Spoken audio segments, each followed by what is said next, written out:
این چه بلایی بود بر سرمون اومد، امپراتوری را از دست دادیم. امپراتور کجایی که یادت بخیر؟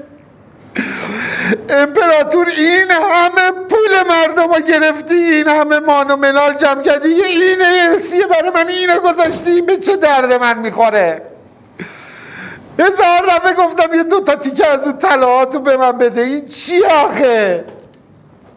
الو ترامپ پدر سوخته، یه دنیا دارن دنبال تو میگردن، هیچ معلوم از کدوم گوری هستی؟ یعنی چی من ملدم نداره انتر دیدنت سر زمین گلف. خب میخواستی بری گلف بازی کنی، خبر مرگت میومدی، یه مرخصی ساعتی روزی چیزی برای خودت رد میکردی. احمق تو خودت به خودت مرخصی میدی. میدونم نه زشته چی الان خوبه. تو مگه با هند قرار نداشتی؟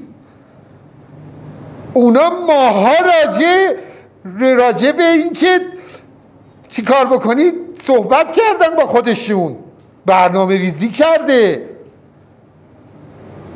خجالت بکش مردی که یه موزرد شینی و شلخته عوضی. امپراتور رو میخوایی به چی؟